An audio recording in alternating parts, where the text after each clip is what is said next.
Muito bem. Muito bem. Moçada, tudo tranquilo, né? Tem alguma questão, alguma angústia? Lembrando o quê? O que nós tínhamos combinado ontem? Deixa eu abrir aqui, eu não abri ainda os meus PowerPoints. PowerPoints. Deixa eu abrir aqui do IT.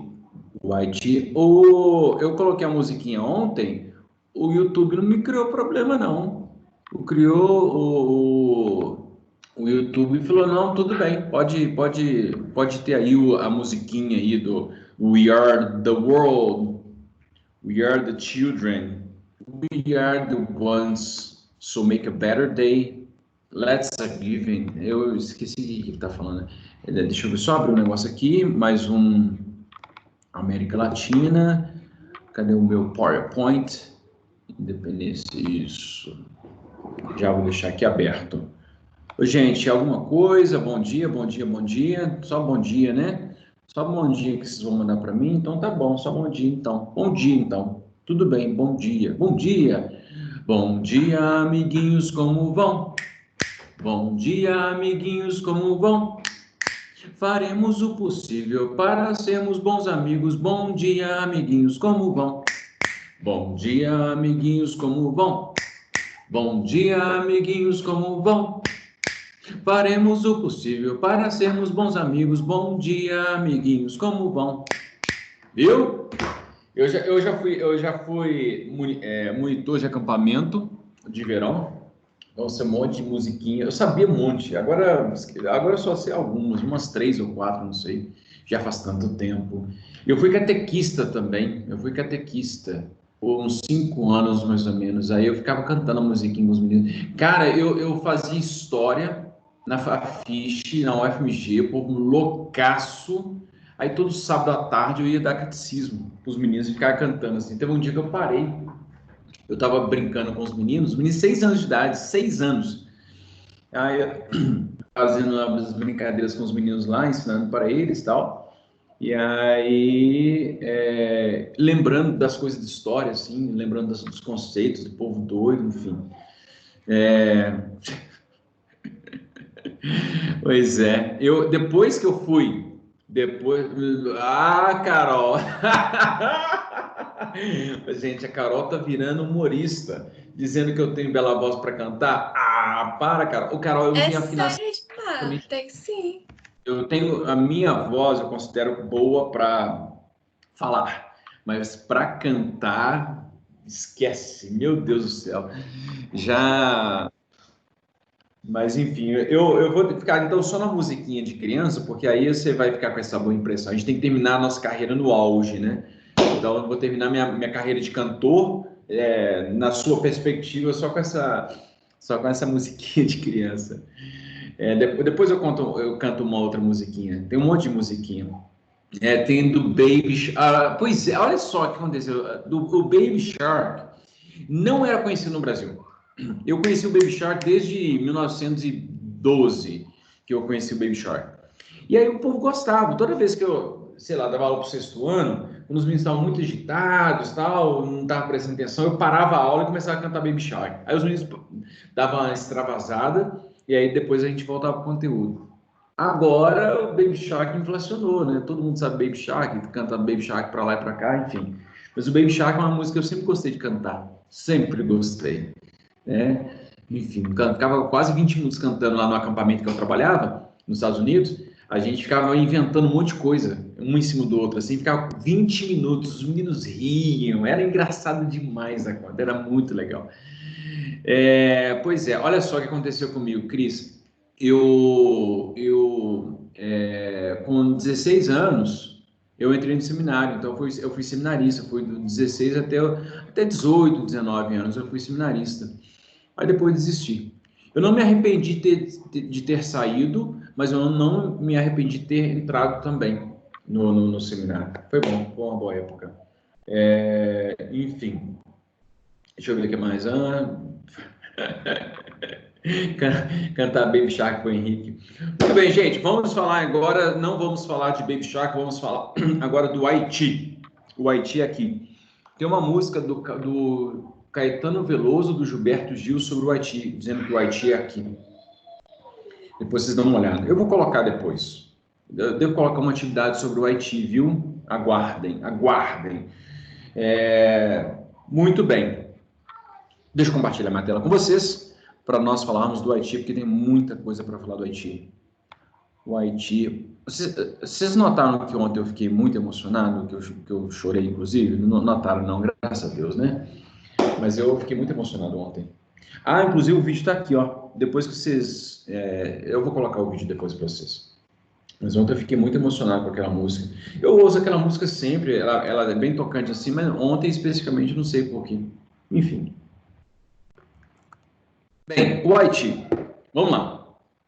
O Haiti, gente, na verdade, ele faz parte de uma ilha e faz divisa com a República Dominicana. Né? De um lado está a República Dominicana e do outro o Haiti.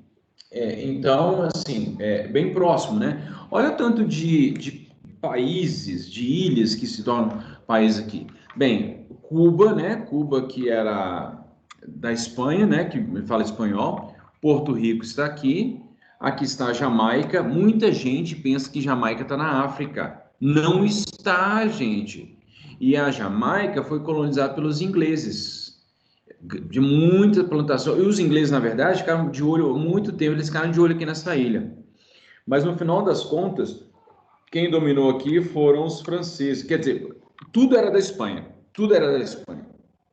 Por causa da atuação, há uma coisa muito importante eu lembrar, para vocês não se esquecerem, que é 1494 foi feito o quê? O que foi feito? O Tratado de Tordesilhas, exatamente. O Tratado de Tordesilhas previa que todo isso aqui era tudo da Espanha. Só que nem Inglaterra, nem França falaram assim, não, peraí, como assim de vocês? Não,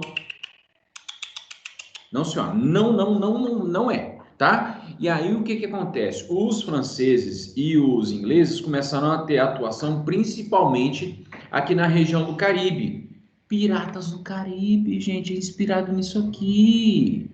Vocês sabem, mas eu tenho que ficar lembrando vocês as coisas. Pois é, e aí o que acontece? Os piratas ou corsários, Edmar, qual que é a diferença de pirata para corsário? O pirata geralmente ele age sozinho. Ele é o dono de um navio lá, de um barco, de um iate, sei lá o que for, e aí ele age para saquear outros navios. Ele é um ladrão, né? Um saqueador, ladrão. Então ele rouba para enriquecimento pessoal. Já o corsário, ele recebe uma autorização do rei, principalmente lá no Reino Unido. Então, na Grã-Bretanha, a rainha, né, nessa época, o século XVII, o século XVI, desculpa, a rainha dava autorização lá para eles, e aí eles iam com autorização para roubar. Então, eles iam lá e roubavam os outros navios e levavam essa riqueza, uma parte ficava para eles, uma parte ficava para a coroa inglesa. Bem, então, neste momento, corsários e piratas estavam atuando sobre a região, porque se descobriram muitas riquezas, então os caras interceptavam os navios e roubavam suas cargas, né? E aí essa atividade foi se intensificando, tanto Inglaterra quanto França conseguiram obter riqueza, falaram assim, opa, temos que dominar algum território aí, cara. E aí então, no final das contas, os franceses se empenharam para conquistar esse território e conseguiram então conquistar essa parte aqui, que não se chamava Haiti. A parte espanhola se chamava Santo Domingo, né? Com esse belíssimo espanhol meu aqui, Santo Domingo. Que belíssimo espanhol. E já a parte que é a parte oeste se chamava Saint-Domingue. Saint-Domingue. No meu francês também está maravilhoso. Então, a parte da França é Saint-Domingue e a parte espanhola, Santo Domingo. E aí, os franceses colonizaram aqui o Haiti. Então, o Haiti faz divisa com a República Dominicana, a atual República Dominicana. E que vocês já foram lá. Como é que chama o local bonito que tem lá, gente? Não vou lembrar, mas enfim, as praias são maravilhosas. As praias do Haiti também, gente.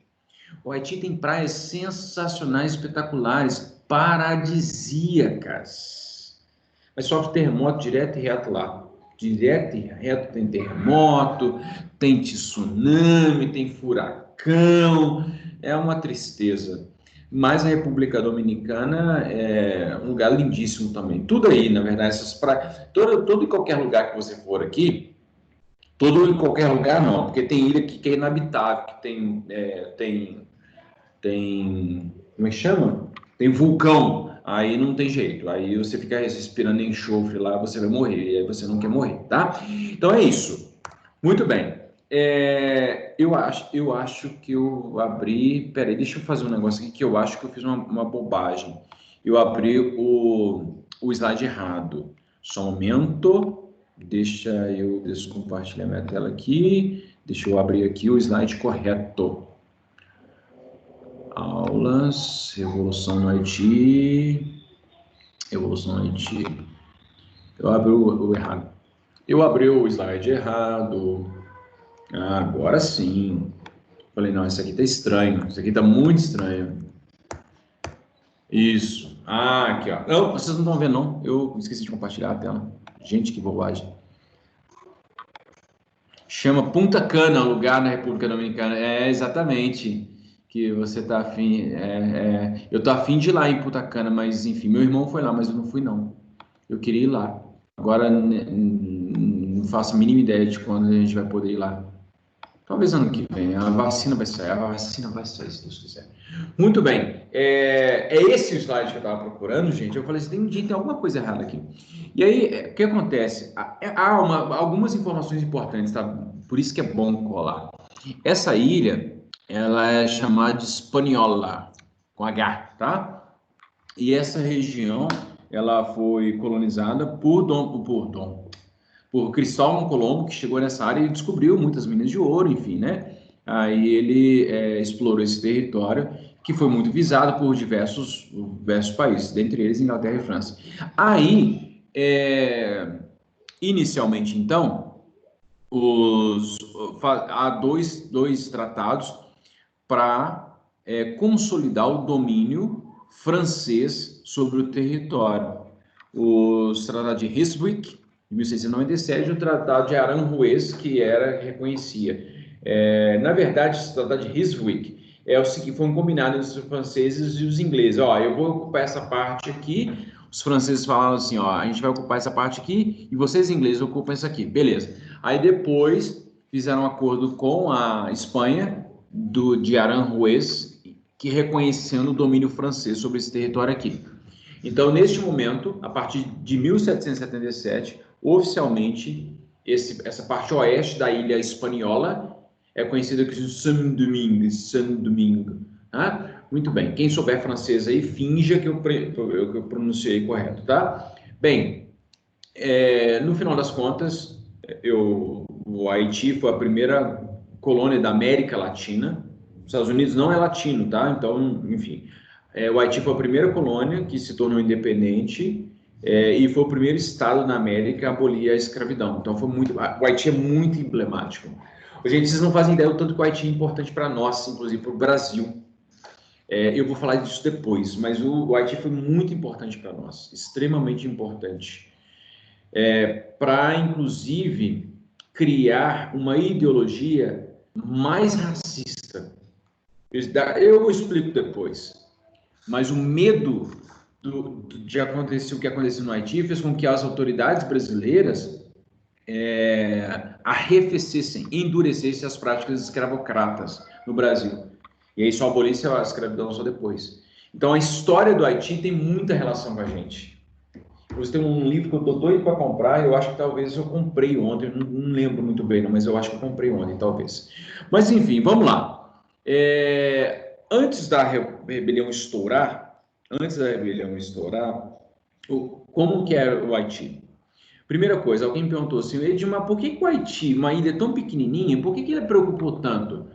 2/3, eu não disse nenhum e nem 5, eu disse 2/3 do comércio exterior da França vinha do Haiti, em 1789. Olha a importância. Principalmente cana-de-açúcar, algodão e alguns produtos de extrativismo, desculpa. Então, muitos produtos vinham do Haiti para a França. Então, a França dependia da produção haitiana, né? Então, a gente está, moçada, é o seguinte, a gente está falando Haiti, eu deveria estar falando isso no domingo, mas Haiti por convenção, tá? Igual, por exemplo, o Brasil. Não existe Brasil colonial, existe América Portuguesa, mas a gente fala Brasil colonial porque é mais fácil falar Brasil colonial, tá? Então a gente vai falar do Haiti, que é mais legal, o nome mais bonitinho, e eu também não sei francês, beleza? Muito bem. O Haiti se tornou o maior mercado individual do tráfico negreiro europeu. Então era o local para... Porque geralmente quando os traficantes pegavam os escravos lá na África, distribuíam para diversos locais, né? E para o Haiti foi levado, tipo assim, havia demanda particular. Os franceses demandavam, eu quero 20 mil almas para o Haiti. Então, de comércio direto de tráfico negreiro, o Haiti foi o maior mercado de tráfico negreiro. Maioria esmagadora da população haitiana é de negros escravizados, né? Então, a minoria branca dominava violentamente. Havia 465 mil escravos na ilha, para uma população de umas 10 mil pessoas, talvez umas 2 dezenas de milhares de pessoas no Haiti. Para você conseguir, você não, porque você não é escravocrata, para alguém, numa sociedade, se manter de pé, com uma minoria branca dominando uma população 10 vezes maiores, 10 vezes maior do que a que mandava, é com muita violência. É muita violência. Não tem relativização nesse. Você tem exceções, mas relativizar isso não é possível. É com muita violência. A escravidão, eu insisto nesse ponto, porque esse ponto ele me machuca muito, principalmente quando a gente olha a história do Brasil. A escravidão é uma prática essencialmente, fundamentalmente violenta. Ela é violenta do princípio ao fim. Do princípio ao fim. O escravo poderia eventualmente morar na casa do senhor, poderia até partilhar da comida do senhor. Aí você, nesse caso foi mais amena, né, Edmar? Não foi, não foi. É uma pessoa que não tem simplesmente o direito de ir e vir. Não tem a pessoa. Bem, então, a escravidão é uma prática compulsória de trabalho fundamentalmente, essencialmente violenta. E aí essa violência ela é mais explícita e mais implícita. A versão moderna da violência escravocrata é o racismo, tá? Então o racismo ele perpetra a violência, mas aí ela se transforma, porque a violência simbólica para manter a escravidão, ela atua também para o escravo se aceitar como coisa, né? Ou para se submeter à reificação. Essa palavra é muito importante. Ela aparece em filosofia. Reificação. O que significa reificação? É tornar alguma coisa, é tornar uma pessoa coisa. É objetificar a coisa. É objetificar alguém em coisa. É tornar alguém coisa. E aí, como assim, Edmar? É porque eles vendiam a pessoa, compravam a pessoa, eles marcavam a pessoa. O sujeito chegava, eles se esquentavam um ferro quente com as iniciais do dono e pregavam na pessoa, carimbavam a pessoa com aquilo lá, com a marca do dono. A pessoa era segurava, estava presa lá num tronco, ou alguém segurava, enfim, né? Ele pregava aquela marca ali. Aquilo ali era aquela pessoa foi objetificada por outra pessoa. O sujeito escravo, ele tem ali os seus sonhos, os seus desejos, as suas vontades, as suas reações. E ele não se via como coisa. O escravo não se via como coisa. Mas o sistema, o tempo todo, agiu para coisificar o escravo. O tempo todo. E por que agia o tempo todo? Através da violência explícita.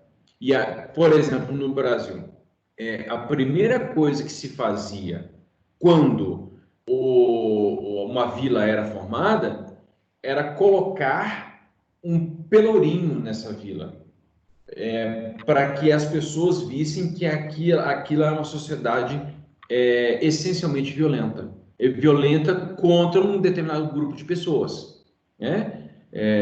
Então, o escravo ele não tinha a possibilidade de negociação, absolutamente, absolutamente. Mas os escravos acabavam criando estratégias para tentar amenizar o sofrimento, porque ninguém aguenta, ninguém suporta ficar numa situação de tanta violência, né? Então, cria-se estratégias para tentar amenizar o sofrimento dele. Enfim, os escravos, então, no Haiti, foram submetidos a um estado de violência permanente, constante, para que os sujeitos não se rebelassem. Mas isso é impossível.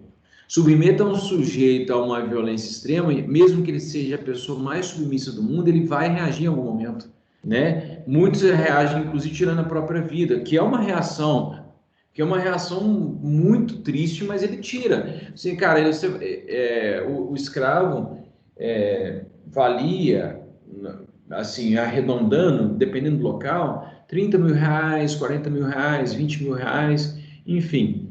O escravo, então, fazia o cálculo. Se eu me matar, o chefe vai perder essa grana. Então, ele agia assim, tirando a sua própria vida, porque viver daquela forma não valeria a pena, entende? Enfim, por causa da violência, toda ação violenta tem uma reação. E aí, uma das reações que acontece, que é mais clássica, são os quilombos. São os quilombos. Então, eles fogem das fazendas e formam comunidades livres, comunidades quilombolas. E essas comunidades quilombolas começam a atuar para tentar resistir à opressão escravocrata. E aí surge, nesse contexto, aí do século XVIII, uma figura que é o Macandal, que é o nome, em francês, mas não sei como é que pronuncia em francês. Eu estou pronunciando Macandal. O Macandal, que é uma figura lendária, aterrorizava os brancos. Muitas histórias, né? Muitas mitos populares assim diziam que ele entrava nas fazendas e matava os homens brancos, estuprava as mulheres, fazia um monte de coisa. Então ela amedrontava. É uma figura meio mística, não se sabe exatamente o que é verdade, o que é mentira nessa história. Acontece que ele caiu no folclore popular como símbolo de resistência à escravidão haitiana. E aí ele fazia rebelião, entrava, lutava, até que no final das contas, quando ele foi capturado, ele foi queimado vivo. Então atacaram fogo nele e deixaram ele queimar na frente de um monte de escravo, naquilo que a gente chama de punição exemplar. Punição exemplar.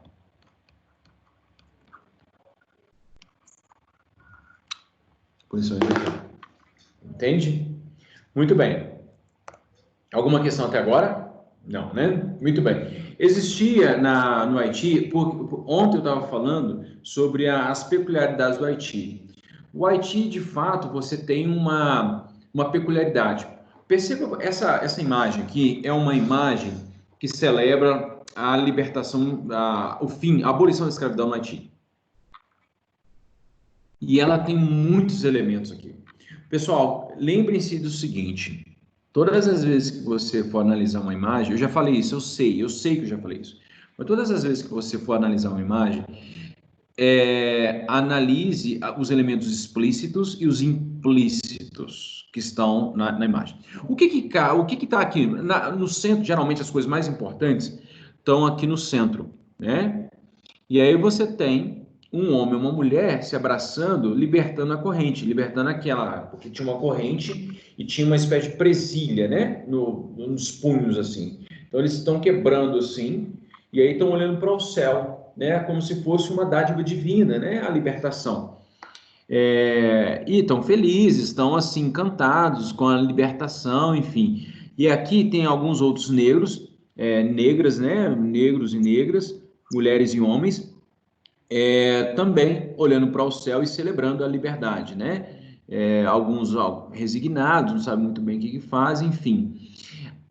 Tem aqui uma escrava se ajoelhando diante das mulheres brancas, e meio, sei lá, agradecendo, não sabendo o que vai acontecer, enfim, né? Tem essa escrava também. Então, alguns olham para o céu, outros estão ali próximos aos brancos, mostrando, inclusive, que tem muitos escravos que são próximos, que se afeiçoam. O racismo e a violência escravocrata, ela não impossibilita que entre indivíduos haja uma troca de sentimentos, inclusive. Edmar, então, alguns escravos que se aproximavam da família e que tinham uma relação mais próxima, não havia ali um sentimento? Poderia haver, claro que poderia. O ser humano é muito complexo. O que se passa no coração da pessoa é muito difícil de julgar. Mesmo nessas relações, há uma troca violenta também, né? Porque o sujeito, por melhor, por mais satisfeito que esteja, ele está submetido a uma situação de opressão. Muito bem. Mas aqui tem uma proximidade aqui dessas mulheres e as escravas domésticas trabalhavam ali no dia a dia, as escravas cuidavam das crianças, a escrava fazia comida, a escrava, ela tinha, às vezes amamentava o filho, a filha da sua senhora e por aí vai. Aqui tem um homem branco, né, que percebam as expressões dos homens, das pessoas brancas, tá uma expressão assim, o que está acontecendo aqui? Né? Tipo, sem sentimento, né? Agora, não sei se vocês repararam, provavelmente repararam, é que aqui tem um mulato.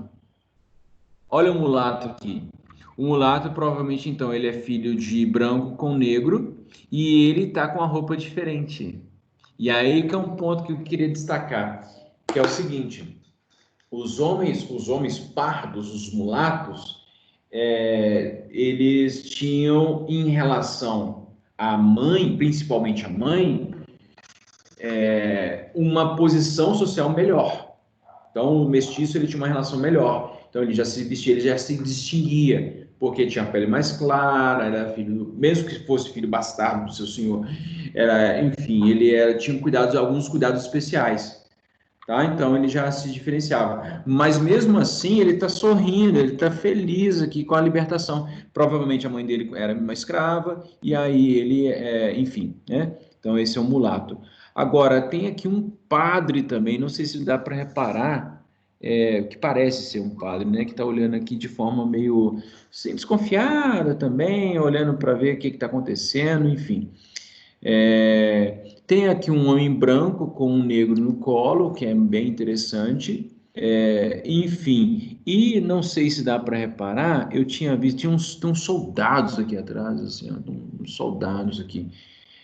Bem, essa imagem então celebra a abolição da escravidão. Quando que aconteceu a abolição da escravidão? Foi em 1793 que aconteceu a abolição da escravidão. Quem governava a França em 1793? 94, na verdade, desculpa, 94. Quem governava a França em 1794 eram os jacobinos. Eram os jacobinos. Então, Edmar, o Haiti, ele era colônia da França, né? Isso? Isso. Ah, sim, tá. É que eu tava um pouco confusa em relação a isso. Tá bom. O Haiti era uma das poucas colônias não espanholas na América, tá? Então o Haiti era francês. E neste momento, a França, acontece a Revolução Francesa, e aí a Revolução Francesa vai inspirar o movimento haitiano. Não só inspirar, mas na prática acontece uma coisa muito importante para a história do Haiti, que é a abolição da escravidão pelos jacobinos. Os jacobinos abolem a escravidão. E aí os haitianos celebram isso, né? Então, todo aquele clima de tensão, aquele clima de disputa ali entre os homens brancos e os negros, começa, na verdade, ficar num limbo ali, ficava meio confuso, ficava meio caótico. Por quê? Porque a elite branca francesa no Haiti não concordava com a abolição da escravidão. A elite branca do Haiti precisava do trabalho escravo, porque não havia mão de obra, inclusive, suficiente para fazer o trabalho que os escravos faziam. Então a elite foi contrária.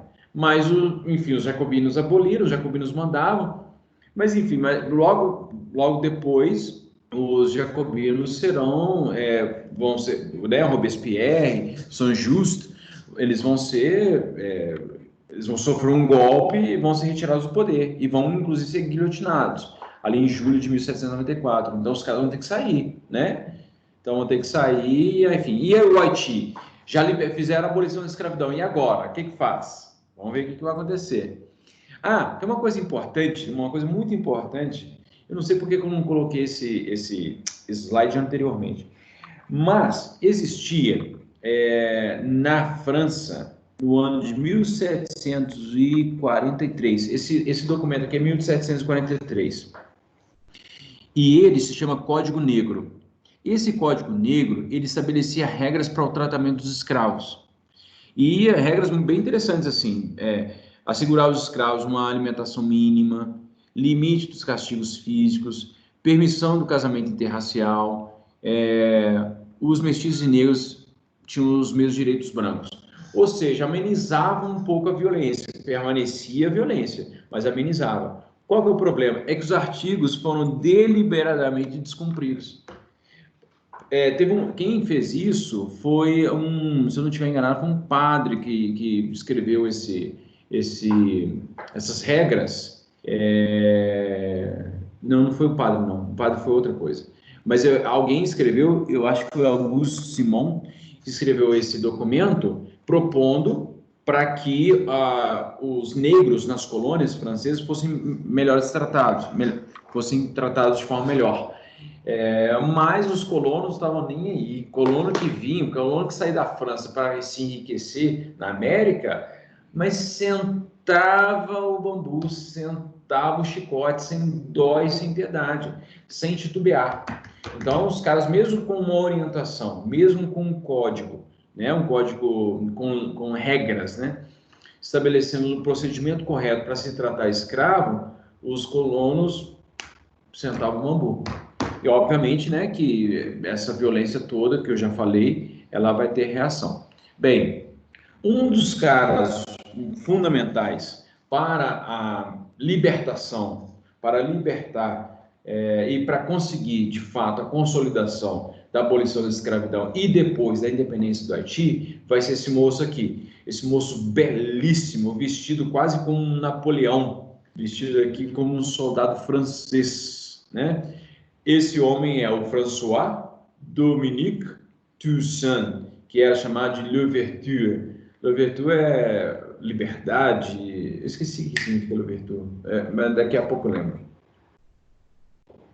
O Louverture, ele era de uma tribo, ele é descendente de uma linhagem de chefes da etnia Aja na África. Então, desde pequeno, ele notaram a inteligência dele. O dono dele notou que ele era muito esperto, que ele era muito inteligente. E aí, o dono dele permitiu que ele estudasse. Então, ele começou a estudar. Ele começou a estudar, começou a, enfim, né? Começou a se distinguir, começou a ler várias línguas, começou a se comunicar muito bem, um cara que falava bem, tinha boas ideias, e o dono deixou ele se desenvolver. Até que em 1791 acontece um levante de escravos, esse ano aqui de 1791. Acontece um levante, uma revolta de escravos, lembrando que o seguinte, por que aconteceu essa revolta? Na verdade, a história é um pouco mais complexa e eu vou tentar simplificar o máximo possível aqui. Quando acontece a Assembleia dos Estados Gerais, lá na França, em 1789, os colonos haitianos, os colonos brancos que moravam no Haiti, exigiram que houvesse representantes desses caras lá na Assembleia dos Estados Gerais. Não foi aceito. O rei Luís XVI não aceitou. Não, fica aí na colônia aí, não quero saber de vocês aqui não. Aí começou um clima meio que de estranhamento entre os colonos franceses e a própria França. Então começou ali uma certa instabilidade. Ao mesmo tempo, a Revolução estoura. Quando a Revolução estoura, os colonos começam a adotar as ideias de liberdade. Igualdade e fraternidade. Ô, gente, como é que você defende liberdade, igualdade e fraternidade mantendo 500 mil pessoas sob um regime de extrema violência? Que contradição é essa? E essa contradição, eu falei assim, Edmar, você está avaliando as coisas com os valores atuais. Não, naquela época as pessoas já entendiam isso. Os colonos já tinham questionado o desdém dos revolucionários sobre eles, e os escravos também começam a perceber que projeto é esse que vocês estão defendendo de liberdade e vocês não abolem a escravidão. Quando finalmente, no final das contas, os franceses, os jacobinos tomam o poder, aí os jacobinos falam, não, a gente só pode viver num país efetivamente livre se não tem escravos. Agora tinha um outro problema. Qual era o outro problema? A Revolução Francesa defendia os princípios liberais, economicamente falando. Então, portanto, contra as práticas mercantilistas. Olha a contradição. Os revolucionários franceses defendiam o liberalismo, que era a versão política e econômica do iluminismo, que pregava liberdade, a racionalidade.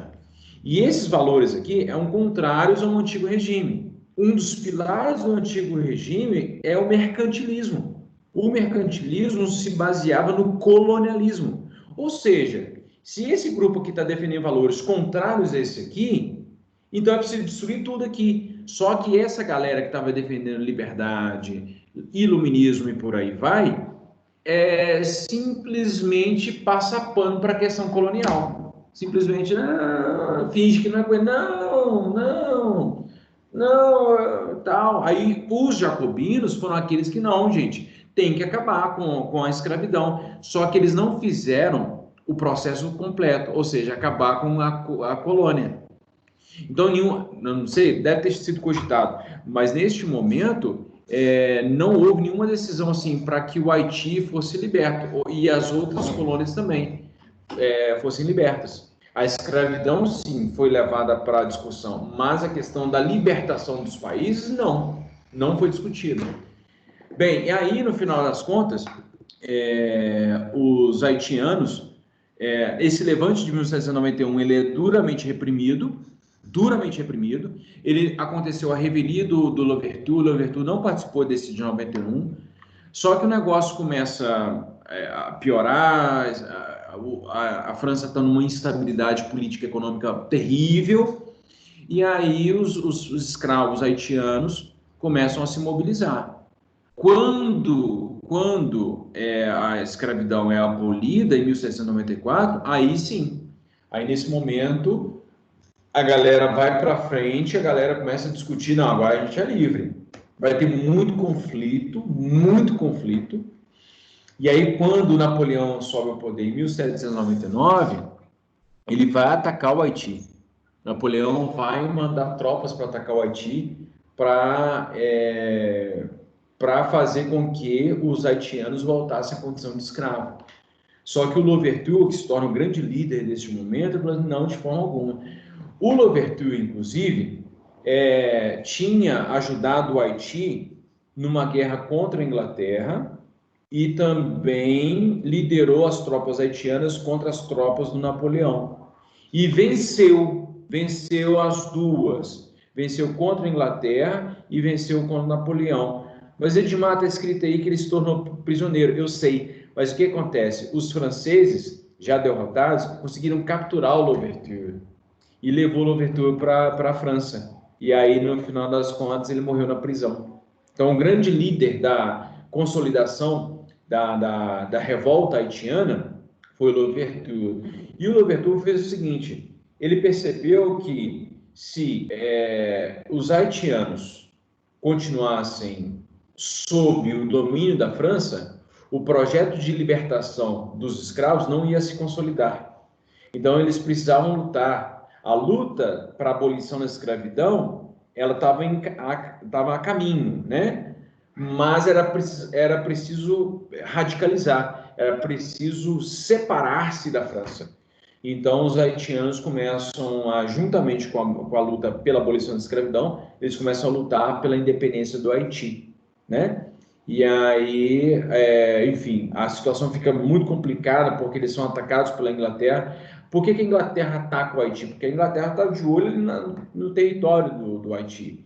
E a Inglaterra era a principal inimiga da França, quando então o Haiti era domínio da França. Então, no final das contas, os haitianos primeiros eles se levantaram contra os franceses pela abolição da escravidão, no ano de 1791, porque afinal de contas os franceses estavam pregando a todos os cantos do mundo a liberdade. Aí os haitianos, eba, queremos liberdade também, pá, revolta. Aí os colonos reprimem. Neste interim, enquanto estava acontecendo essa instabilidade em relação ao escravo, a Inglaterra ataca o Haiti para tomar o território. E aí, quem que vai liderar, um dos líderes da resistência haitiana contra a Inglaterra será o Louverture. E, claro, também soldados negros, né? Bem, quando vem expulsam, sai daqui Inglaterra, expulsa a Inglaterra, o clima interno não melhora. Até que no final das contas, em 1794, a abolição da escravidão pelos jacobinos. Quando os jacobinos são retirados do poder e os girondinos voltam, os girondinos cancelam a abolição da escravidão. Aí os africanos, os haitianos escravizados, falam: não vamos voltar a ser escravo coisíssima nenhuma. Se achou ruim, vem encarar a gente. E aí, então, permanece um constante clima de revolta, até que depois que o Napoleão Bonaparte sobe ao poder, ele ataca o Haiti. Só que aí o Louverture consegue resistir e consegue também, enfim, vencer as tropas napoleônicas. E aí Napoleão, então sabe uma coisa? Fica com esse negócio aí para vocês. E aí até que no final das contas, em 1804, os haitianos conseguem a independência. Então, depois que o Louverture saiu de cena, que ele foi preso, levado para a França, quem assumiu a resistência foi o Jean-Jacques Dessalines, que foi o primeiro soberano do Haiti. Agora é o seguinte, olha essa imagem. Olha essa imagem. Essa imagem aqui é a reprodução dos padrões europeus, de um soberano europeu na América. O Dessalines, em termos de rituais políticos, ele adota práticas europeias. Então, não só nos rituais, mas aqui na vestimenta. Então, ele está aqui quase como abençoando os haitianos aqui, dando uma benção, que é essa postura na mão assim, ó, essa é uma posição de bênção. Então ele aqui com a mão na cintura e dando a benção ali dos haitianos e olhando fixo aqui para o pintor, né? E as roupas todas, né, são ornamentos que se assemelham a outras pinturas feitas de Napoleão, feita do Luís XVI, de Luís XIV, de Dom João VI e por aí vai. Então, no final das contas, o processo muito bacana de rebelião contra a França vai resultar na libertação, eles conseguem a independência, só que o primeiro governante do Haiti se torna um verdadeiro autocrata. É um imperador, ele vai ser imperador não, mas se torna um rei absolutista. E aí ele vai mandar em tudo. E aí aquele regime de opressão contra o qual os haitianos lutaram por quase 2 décadas vai agora ser transformado num regime de opressão interno, comandado por Dessalines, que vai imitar a forma como Napoleão Bonaparte coordenava a França. Então ele se torna um verdadeiro absolutista, um autocrata, né?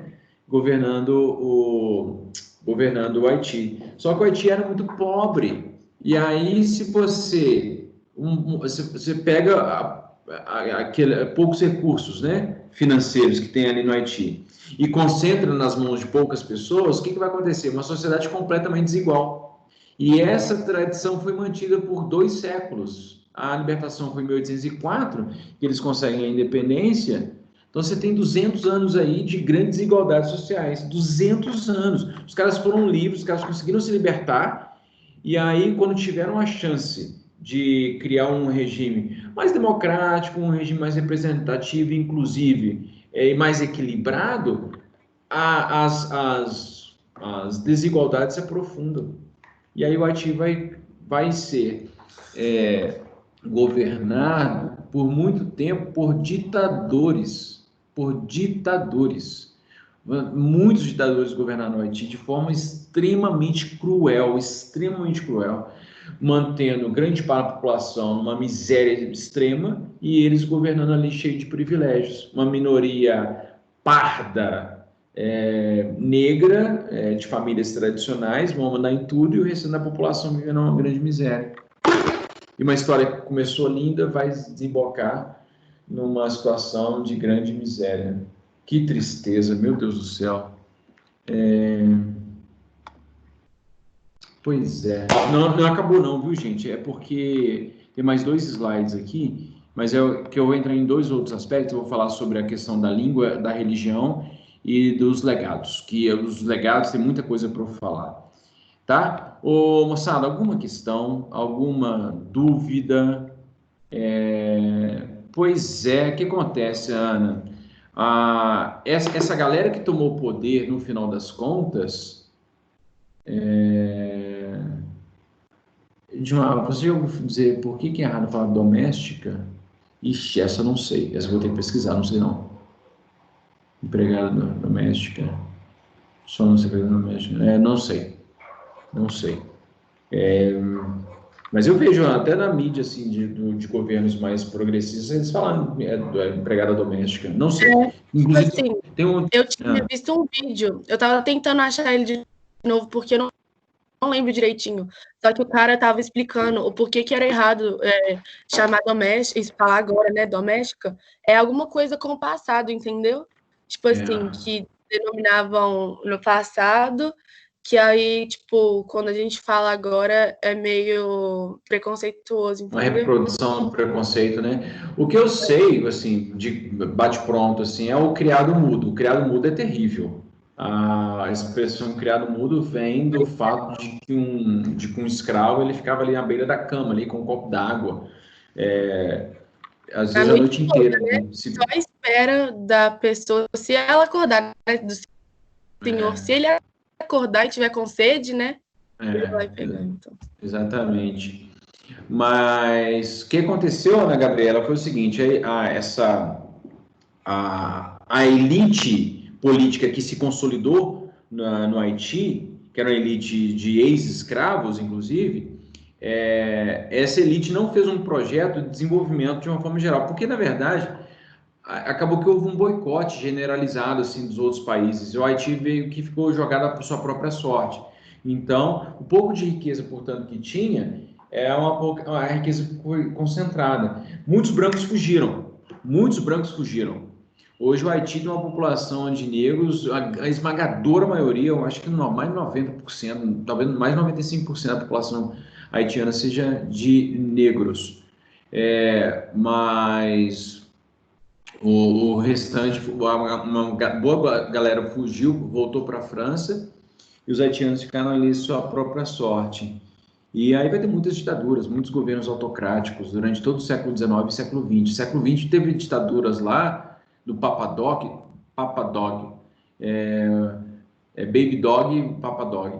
A galera ficou 40 anos no poder. Então, um governo com mãos de ferro, assim. Por isso o Haiti está numa situação bem deprimente, inclusive.